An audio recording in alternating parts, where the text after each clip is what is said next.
Regardons du côté du ciel congolais à présent pour un événement très attendu. La République démocratique du Congo a lancé sa 3e fusée Troposphère 5. Bernard à Paris et Francine Mokoko à Kinshasa. Plus lourde, plus haute, plus puissante. Après 3 mois de recherche, l'équipe de l'ingénieur Jean-Patrice Keka a mis au point un nouveau prototype de fusée, la Troposphère 5. Les ultimes réglages se sont déroulés sur le toit du labo avant de mettre une couche de peinture. C'est le 3e tir d'une fusée pensée et construite par cette équipe de chercheurs congolais, un travail encouragé par les autorités. On a commencé à construire les avions comme ça, on a commencé à construire les véhicules comme ça. Tout commence par, n'est-ce pas, une petite aventure intellectuelle, une petite folie, un petit rêve, n'est-ce pas? À partir de là, les grandes choses peuvent se faire. Maigre moyen, mais grosses ambitions.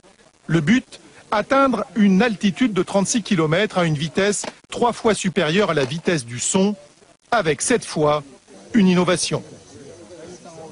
Nous voulons envoyer un rat dans l'espace jusqu'à 36 km. Et ce rat, ça sera un premier être au niveau de la République démocratique du Congo. De nombreuses personnalités ont fait le déplacement à Menkao, à 150 km de Kinshasa, pour assister à l'événement.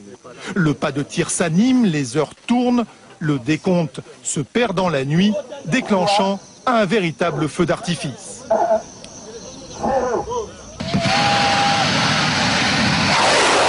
Troposphère 5 n'est pas parti dans la bonne direction, mais l'ingénieur n'en démord pas. Effectivement, c'est une grande réussite. Je crois que vous avez vécu avec nous. Et les autorités sont-elles ravies? J'ai vu une boule de feu. Vous savez, c'est un petit pas que nous venons de réaliser, mais c'est un grand pas en termes de recherche scientifique en République démocratique du Congo, et j'en suis vraiment fier. D'autres projets sont à l'étude. Quant aux petits rongeurs sélectionnés pour ce vol, nous n'avons pour l'heure aucune nouvelle.